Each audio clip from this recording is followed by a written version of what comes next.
제목은 예수님의 3대 사역이라는 제목으로 우리 정호석 대회 준비위원장이 나오셔서 말씀 증가하실 때 많은 은혜를 할렐루야. 어떻게 잘 주무셨습니까? 자, 오늘 예수님의 3대 사역이라는 제목으로 잠시 말씀 선포하겠습니다. 하나님은 어제나 오늘이라 살아계셔서 우리와 함께 하심을 믿습니다. 이 복음이 여기까지 전파되기까지 수많은 종들이 있었고 또 그 종들을 통해서 주님께서 살아 역사하시는 그 역사의 현장을 우리가 눈으로 보고 또 전파가 되면서 이 복음이 전파된 줄로 믿습니다. 그렇기 때문에 예수님께서 이 복음을 전파하실 때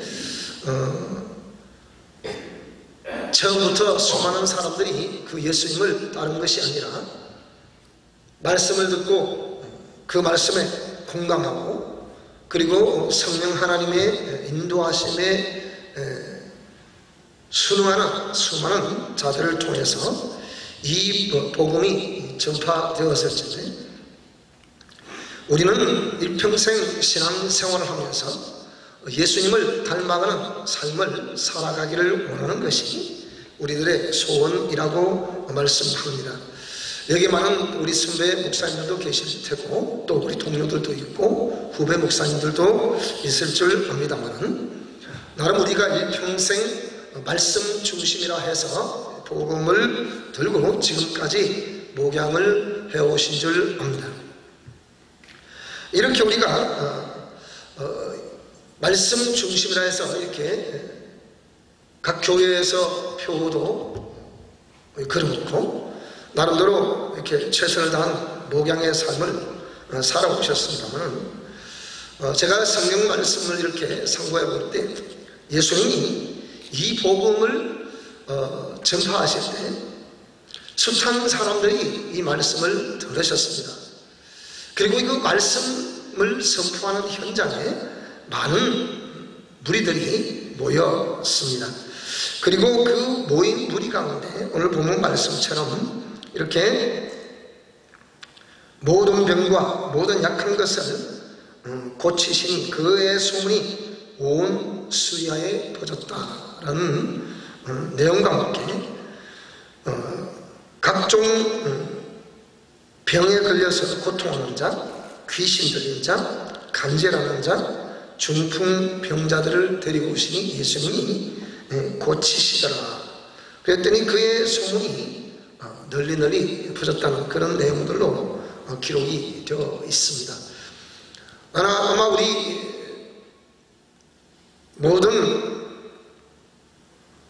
우리 동지들도 다들 이렇게 말씀 전하는 현장에 어찌 보면 다들 경험에 봉직한 그런 내용들로 되어 있죠. 저도 이 사역을 실시하는 가운데 나름 이 치유사역을 저는 이게 일평생 사역에 치유사역을 지금 진행하고 있습니다. 지금 우리 한국 교계 안에서는 이렇게 내적 치유라는 사역이 이렇게 많이 전개되고 있고 또 그러한 사역자들을 통해서 많은 치유의 역사도 있습니다. 제가 오늘 이 말씀을 준비하면서 어떻게 말씀을 전해야 될 것인가 좀 생각도 많이 해보고 고민도 많이 해봤습니다만 왜 우리 목양의 현장에 말씀 중심이라 해서 하나님은 살아계시다 라고 말씀들을 많이 선포합니다. 그래서 그것을 강단에서 지식에 관한 말씀, 하나님이 살아계시다는 지식에 관한 말씀들을 많이 선포하는데 정작 목양의 현장에 가보면 말씀을 선포하는 그런 내용과는 다르게 실제 하나님이 살아 역사하시는 내용을 많이 볼 수 있는 것이 또 우리의 현실이기도 합니다. 그래서 저희 이게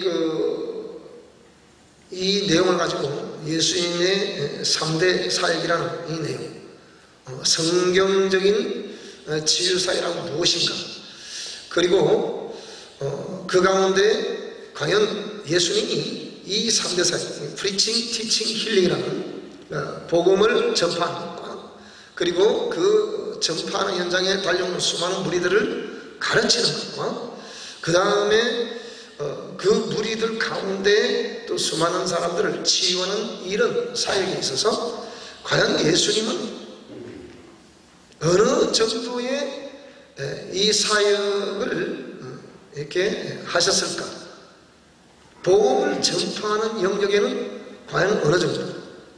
그리고 가르치는, 양육하는 영역에는 어느 정도? 그리고 치유하는 영역에 있어서는 어느 정도 하셨을까?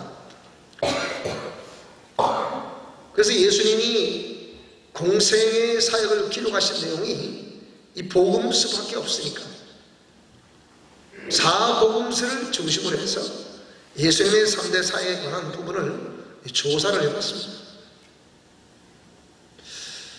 우리 동역자들은 다들 이 사복음서를 가지고 예수님의 3대 사역에 관해서 어느 정도 예수님이 분야의 사역을 하셨을까라고 질문을 들어보면, 물론 우리 많은 우리 목사님들께서 이 조사를 해보셨는지 안 해보셨는지 모르겠습니다만, 하버드에서는 이 예수님의 3대 사역을 사복음서를 중심으로 해서 주와 형용사를 통틀어서 조사를 해봤을 때 이 치유의 영역이 약 72% 정도가 된다고 얘기합니다. 근데 제가 예수님이 구사하셨던 용어, 그러니까 단어들을 조사를 해봤을 때 약 73.85%가 나왔습니다.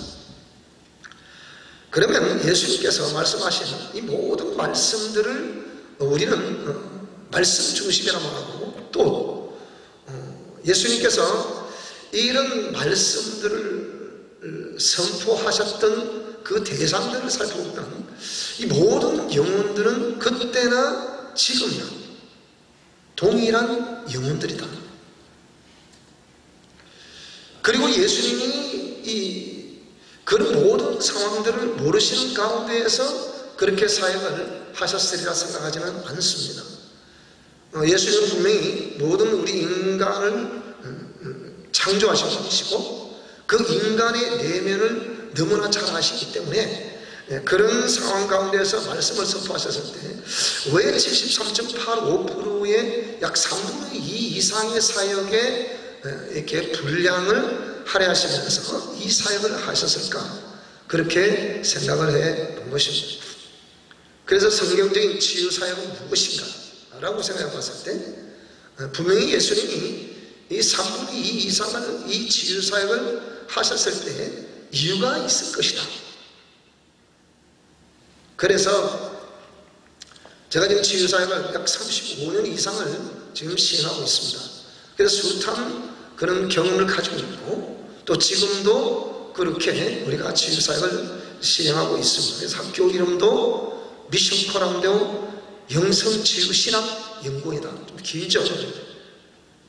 그래서 미션, 우리가 다 하나님께로부터 그런 미션을 다 받았는데 늘 우리는 코람데오, 하나님 앞에서 우리에게 주어진 이 사명을 수행하고 있습니다. 저는 그 사역 가운데 복음 전파를 주창하는 그런 사역자도 있을 테고, 또 나는 그런 말씀의 은사가 있어서 잘 가르치는 그런 은사가 있어서 이 사역을 하고 있다라고 말씀하실 분도 계실 테고, 저처럼 치유사역에 일생을 헌신하게 되는 그런 사역자도 있을 줄 압니다. 근데 공히 우리가 말씀드릴 수 있는 것은 뭐냐면 이 모든 것이 말씀 중심이었다는 것입니다. 복음을 전파하는 것도 말씀 중심이고, 복음을 듣고 오는 무리들 가르치는 것 또한 말씀 중심이라는 것이고, 그들 가운데 병든 자들이라거나 귀신 든 자들이라거나 각양각색의 문제를 가지고 있는 사람들을 치유하는 것 또한 말씀 중심이라는 것입니다. 그래서 이 말씀을 전하는 가운데 숱한 사람들이 와서, 특히 귀신 든 자들이 와서 많은 치유를 받고 가는데요. 그래서 이 치유 사역을 이게 시행하는 가운데 한 30년 전에는 많은 그 고통들이 있었죠. 그렇지만 지금은 우리 한국 교계 안에서도 이렇게 많은 그 패러다임이 바뀌어져 가고, 지금은 치유 사역이 하나님의 살아 역사하심을 증거하는 데는 가장 탁월한 예수님의 사역 방법이었다, 그렇게 생각을 합니다. 우리가 말씀 중심으로 외치는데, 우리 경남 지역에는 이러면 아시다시피 고신척이 많이 주도를 이루는 그런 지역이기도 하죠. 제가 경남 지역에 현재 목회를 하고 있습니다만, 이렇게 목회를 이제 한 37년 이상 하고 있으니까, 이렇게 사역의 처음부터 하나님께서 살아 역사하심을 보여주셨고, 또 그런 것들을 통해서 단순하게 말씀을 믿고 지금까지 이렇게 사역을 하고 있습니다만, 오래 사역을 하다 보니까, 물론 여기에 또 저보다 많은 우리 선배 목사님들이 계셔서 또 오랜 동안 사역을 해오시는 가운데 이 말씀 중심이라는 이게 괴리가 상당히 있더라는 거예요. 하나님이 내가 팔이 짧아서 구원을 하지 못하겠냐, 내가 능력이 없어서 그 사람을 고치지 못하겠냐, 주님은 분명히 하실 수가 있는데 우리는 그 사역을 해보니까 잘 안 되더라는 거예요. 그래서 그런 괴리가 많죠. 그런데 이 사역을 하는 가운데, 그래서 말씀 중심이라는 이 용어가 과연 우리가 사용을 함에 있어서 주님께 부끄럽지 아니한가 라고 생각해 봤을 때, 저는 부끄러움이 좀 많았습니다. 그래서 그 괴리가 많았죠. 이런데 이 말씀을 전하면서 이런 수많은 표적과 기사와 능력이 동반을 하게 되면 신학에서 당장 충돌이 일어나더라는 겁니다. 제가 약 4년 전에 서울에 처음 학교를 이렇게 개강하게 됐을 때, 수복음 교단의 총회장 교회에서 이렇게 처음 오픈을 해드렸습니다.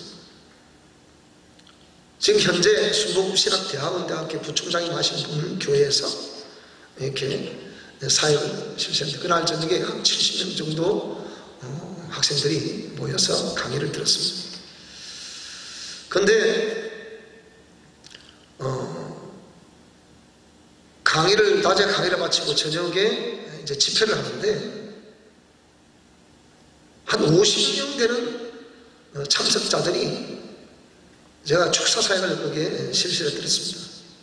그러니까 이만한 공간에서 사역을 하게 되는데, 이렇게 공간에, 그 교회는 이렇게 마루바닥으로 잘 해놓으셨더라고요.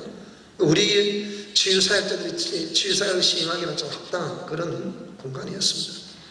그래서 이 치유사역을 하는데 한 50명 사람들에게 축사 사역을 시행하는데, 70명 가운데 그게 다 그래도 나름대로의 사모하고 은혜를 갈망하는 무리들 가운데 약 50명 정도 되는 사람들에게서 귀신이 나갔다.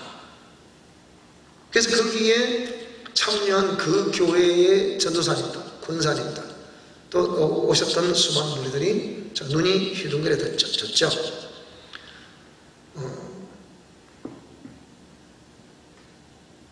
이름도 없는 목사가 와서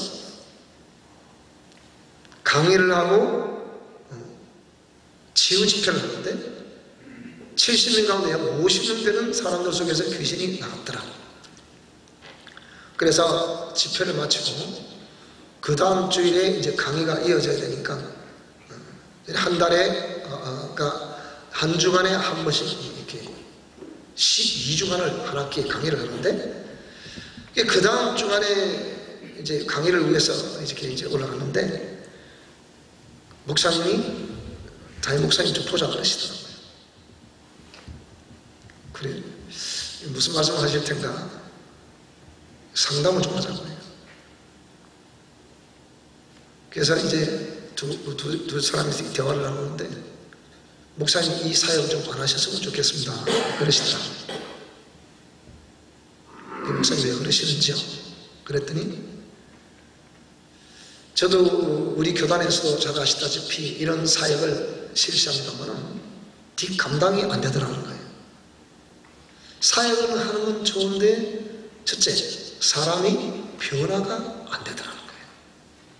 그리고 영적 세계에서 일어나는 숱한 그런 내용들을 감당을 못하겠더라는 거예요. 그래서 당신의 표현을 유지하면 이렇게 축사해놓고 가시는데 그러면 이 축사해놓고 난 이후에 그가 축사된 내용을 따라서 이렇게 쭉 볼 때 이런 쓰레기들을 막 이렇게 늘어놓고 가시면 저는 그 뒤치락거리를 못하겠습니다. 그런 이분이 제가 이렇게 봤을 때는 굉장한 우울증이 걸려있는 거예요. 물론 그 당시에 순복음신학대학원대학교의 사정을 제가 대충 압니다만은 그런 여러 가지의 문제가 있어서 그러셨겠죠. 그래서 이 사역을 중단하셨으면 좋겠습니다. 그래서 다시는 그 교회에서 그 사역을 할 수가 없었습니다. 자, 그래서 지금 신학계에서는 이런 부분을 가지고 기적 종료설이라 해서 기적은 예수님 당시에는 천국 복음의 필요성이 있었기 때문에 기적이 필요했다. 그런데 그 기적을 통해서 복음이 전파되고 거기서 12제자가 선택이 되고 또 다른 제자 70인이 선택이 되고 그 이후에 둘씩 짝지어 보낸 숱한 지역에서 수많은 사람들이 복음을 받아들였고 초대교회를 보게 되니까 3,000명씩 5,000명씩 회개하는 역사가 있어서 곳곳에 교회가 세워지고 또 이방인 사역을 위해서 바울이라는 걸출한 제자가 등장을 해서 또 모든 길은 로마로 거쳐야 된다라고 했던 로마에까지 복음이 전파가 되고 그렇기 때문에 하나님께서 원하셨던 충분한 복음 전파의 조건이 완성됐기 때문에 더 이상 기적은 필요하지 않다. 이것이 기적 종료설입니다. 하나님이 전지전능하다고 말씀하시는데 하나님이 살아 역사하신다고 말씀하시는데 하나님 말씀은 살았고 운동력이 있다고 말씀하시는데 그 말씀이 살아있다고 지금도 강단에서 외치고 있는데 정작 우리 사역의 현장에서는 그 기적을 잃어버리고 있는지 기적을 잃어버리고 있지는 않는지. 그래서 저는 그 치유사역을 행하면서도 상당한 괴리를 느꼈습니다. 개척교회부터 강남의 대형교회까지 제가 시무를 해봤었잖아요. 이런 상황에서 과연 제가 나름대로의 제가 86년도에 지금 백석 전신 방배동 총신을 졸업을 했습니다. 그 이후에 지금 이렇게 우리 합동 보수로 와서 백동수 목사님 계실 때부터 지금까지 계속 이 합동 보수라는 교단에서 제가 몸을 담고 있고 지금 부총회장이라는 직함을 가지고 있습니다만은 제가 부처회장이 될 자격이 있어서 부처회장이 된 것이 아니고, 어찌 보면 우리 합동보소람 교단에서 이렇게 몸담고 있었기 때문에 또 우리 선배 목사님들이 당신이 해야 되지 않겠나, 자네가 해야 되지 않겠나 라고 해서 제가 썼습니다만 그럴 자격은 없습니다. 그런데 이렇게 사역을 계속 시행을 해오면서 과연 우리 교단에서 나름대로 이렇게 부흥사로서도 활동도 해보고, 또 거기서 나름대로 어떤 직분을 가지고 또 이렇게 삶을 살아오고, 교단에서 또 임원도 해보고, 또 뭐 노예나 또 이런 데서 또 나름대로 역할을 하고, 또 학교에서 강의도 하고, 이렇게 해봅니다만 제가 그 현장에서, 목회하는 현장에서 숱한 많은 사연들을 가지고 있겠죠. 우리 다 가지고 있지 않습니까? 제가 솔직한 고백은 그런 부흥사회나 나름대로 이런 영역에서 사역을 하면서 또 나름대로의 숱한 기도 사역을 하면서 거기서 느껴지고 보아진 것은 뭐냐, 이대로 가다가는 한국교회가 굉장히 고통이 오겠구나, 어려움이 오겠구나, 그런 것을 많이 느꼈습니다. 그런데 역시 시간이 지나고 세월이 지나고 지금 한국교회는 갈 길을 잃어버린 그런 항해하는 배와 같다. 작년에 모르겠습니다만 제가 국민일보를 보니까 서울 부활절 연합예배를 하는데 지금 백석대 총장이신 장종영 목사님이 설교를 하셨는데 아마 상암 경기장에서 했던 걸로 그렇게 기억이 납니다만 혹시나 얼마 모였는지 아시고 계시는지요? 거기에 2만 명이 모였다 그랬습니다. 수도 서울에서 2만 명이 모였다. 부산에서는 3만 명, 역대 이래 최고 많이 모인 3만 명 부활절 연합예배를 드렸습니다. 근데 수도 서울에서 2만 명이 모였다. 지역별로 모였겠죠. 그 이전처럼 그런 한국교회의 정성기를 이루던 그런 시대는 다시 오지 않는다. 마치 그런 현주소를 이렇게 보기하듯이 우리가 속해 있는 우리 비주류 교단들도 사분오열된 상황에서 굉장한 고통을 받고 있다. 그러면 다시 우리가 주님의 임재를, 주님의 역사를 우리가 속한 교단 안에 이끌 수 없겠는가? 주님의 임재를 강하게 임재하실 수 있는 그런 교단으로 만들어갈 수 없겠는가? 만약에 있다면 어떤 방식으로 가능할 것인가? 우리 선배 목사님들이 해오셨고 또 우리 동역자들이 지금도 시행하고 있고 강단에서 한결같이 외칠 수 있는 말씀 중심이라는 이 내용이 과연 무엇을 중심으로 말씀 중심이라고 외치고 있는가? 여기서 강단에서 말씀을 외칠 때 하나님 살아계시다, 하나님 하신 말씀이 살아있는 말씀이라고 성도들에게 이 말씀을 믿으면 말씀대로 됩니다. 이렇게 외치는데 과연 그 성도들이 삶의 현장에서 하나님이 살아 역사하시다고 경험하고 있는 경험의 분량은, 즉 체험의 분량은 어느 정도 되고 있는지 조사를 해보셨는지. 우리 교회 교인들은 큰 교회는 아닙니다. 제가 수도 서울에서 목회를 하다가 다시 피치 못할 사정에 의해서 고향으로 내려가게 되고 거기서 숱한 또 광야 생활을 하게 되고 그 이후에 다시 교회를 개척해서 지금 9년을 달려가고 있습니다. 이런 가운데 제가 보는 견해에서는 우리 목양의 현장에서, 삶의 현장에서 하나님의 살아 역사하심을 나타낼 수 있는 것은 이 치유사역 이상 없다고 생각합니다. 만약에 제가 목양하는 현장에서, 삶의 현장에서 그런 고통을 당하는 그런 귀신들의 공격에 의해서 쓰러져가는 수많은 영혼들이 나의 목양지로 왔을 때 내가 어떻게 할 것인가? 하나님의 살아 역사하심을 보여줄 수 있는 이 치유사역 외에 달리 방법은 없다고 생각합니다. 일단은 이런 사역들을 통해서 표적과 기사와 능력을 보게 되면 영혼들이 오게 되겠죠. 오는 그들을 우리는 가르쳐야 되겠죠. 복음을 전했으면 복음을 전파를 받고 오는 그 사람들, 진정 변화된 사람들일까요? 종교 생활을 하고 있다고 해서 변화된 사람들일까요? 그렇지 않더라는 거예요.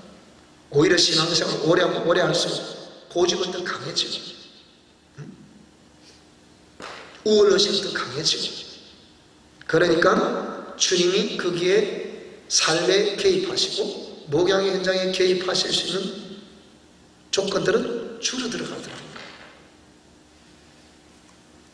여기에 제가 느껴지기에 선배 목사님들하고 여기 느껴질 수 있는 우리 선배 목사님들을 뵐 때 제가 느끼는 것은 그래도 저런 분들이 이 강단에서 꾸준히 하나님을 살아계신 믿고 기도를 해오셨기 때문에 오늘날 저희들이 이 강단에 설 수 있다고 봅니다.